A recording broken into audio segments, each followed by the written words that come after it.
Alright, so I'm just continuing my trend review of the Dow to show that there were actually two trades. One was last night and one was today. First trade, I'm going to use the P&F chart at the top. The first trade was right here. This right here, the market climaxed. It was rallying off this base. Look at the top chart. It was rallying off this base, climaxed, and that was it. So that was enough to create a pullback, not a change in trend, but a pullback. And the pullback, you had a nice retest up here, and a pullback went right down here. After the pullback to this area, again, you see high volume come in because these guys are buying the pullback. How do you know? Well, I mean, they're buying it. It would be exposed, right? If you just check the volume and understand the structure of the market, they're buying the pullback, and over here, the average volume was 3,659. That was the average, but the amount of volume that came in was 15,545. That's about almost 500% more. And this was done 6:40 something in the morning. It started around 6:41 in the morning, where over 15,000 contracts were bought, where the average was 3,659. It's very easily seen, like in this chart right up here. So again, the climax over here, the market was overbought. It pulled back until over 15,000 were bought. Then market moved sideways, where they reaccumulated more and cleared out the levels, and then rallied and put it into markup. Okay, now, I mean, I think it overshot. It seems like it overshot, so, I mean, it's very obvious this is going to set up for a pullback. Like, I mean, I can see like a pullback is developing already. Okay, I mean, look at the lower chart, and you'll see that this, where is the,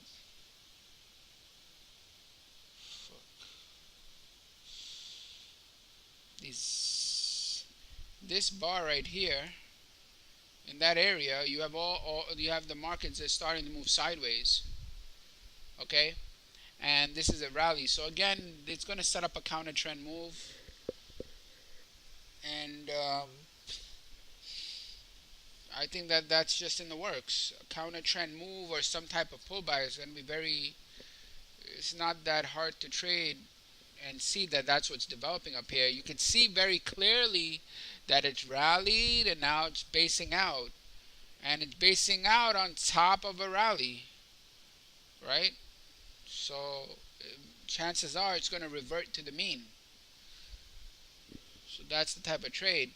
So we want to see some distribution, some selling, and then sell the retest, but get the hell out at support. This is very important that, when you're trading turning points, you can trade both the up wave turning points and down wave turning points. But as you're trading those turning points, understand when there's a dominant trend, you have to be more careful when you're counter trending and expect a smaller target. Like what it's just going to do is just going to rally and pull back. When it pulls back, it'll pull back a small amount, maybe halfway back.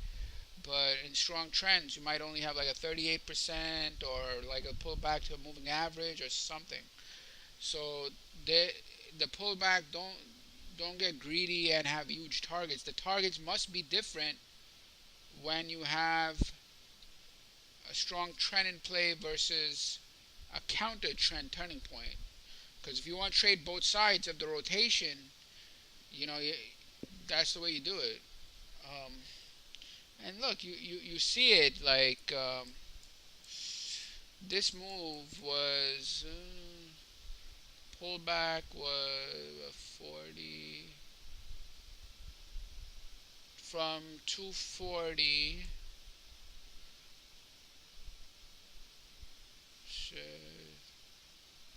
to about 80. So about 120 ticks, right? 120 ticks, but the move with trend is like 3 times the size. So just keep that in mind, and understand also that you're not restricted to trading only with trend when or trading only with trend from the higher time frames. Like for intraday trading, you could take both sides, you know, just because for intraday trading in the Wyckoff style of trading, not investing. Investing, number one rule is go with the trend, but the Wyckoff style of trading is go with the immediate trend. And the immediate trend can be a primary or it can be a counter trend. So you have to be, and if you look at it like that, you get about 1 to 3 trades. That's according to his what he thinks. You get 1 to 3 trades a day, 1 to 3 trends per day. If you look at the counter trend or the pullbacks. So anyway, the way I view it, the market is at a rally high. It's moving sideways. What does that mean? It means it's setting up some type of distribution.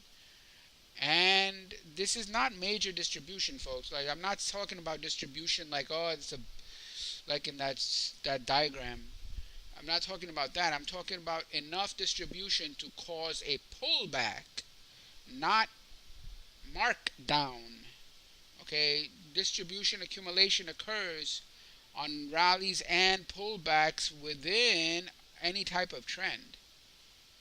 Alright, which is different than the phase-based approach where you have accumulation markup, distribution markdown. That's major accumulation, major distribution that causes entire big phases, and that also differs depending on the time frame you're on.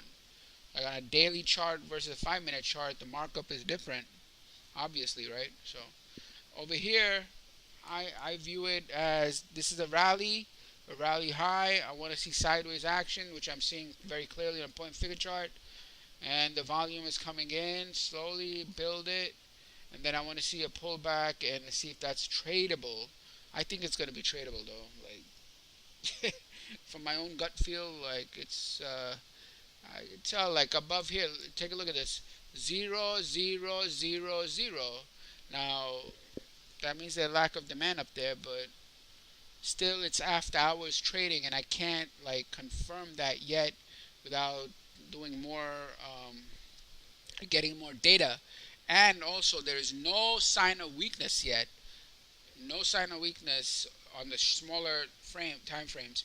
So you just have to wait it out and let the opportunities present themselves. Take them, not take them. It's up. I have to decide, but that's the idea. But I do see like opportunities here developing. Sell, buy, sell. I don't know, the buy signal didn't trigger because at the pullback here, because it was a very shallow pullback. So when it's a shallow pullback, like it's hard to get a buy signal, because typically I expect more of a pullback in order for you know accumulation to come in, but it was a very small move. So these types of small moves, I mean, like I don't want to get in, but the right thing to do, like over here, was to take a look at here, right here, where it says 1635, all that. Look at the volume, 15,545, and that's greater than 3,659. If you're there and seeing this come in, obviously, there's a significant buying volume, and it's built on a base with 0010, meaning there's no selling pressure. So that's why the CM bought, tested, and goes up. Now the other thing that I'm a little bit concerned about is whether targets have been tagged. This was the initial. I'm looking at the bottom chart now. The bottom target, I think, has been tagged.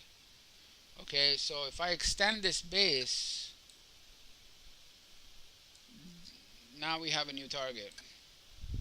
And it might go to that new target, I don't know, 1, 2, 3, 4, 5, 6, 7, 8, 10, 11, 12, 13, 14, 15, 16, 17, 18, 19, 20, 21 across this area. 1, 2, 3, 7, 8, 9, 10, 11, 12, 13, 15, 16, 17. Which means 25,800, but I don't buy that yet. Um, Let me see the stepping stone count here is 1, 2, 3, 4, 5, 6, 4, 5, 6, 7,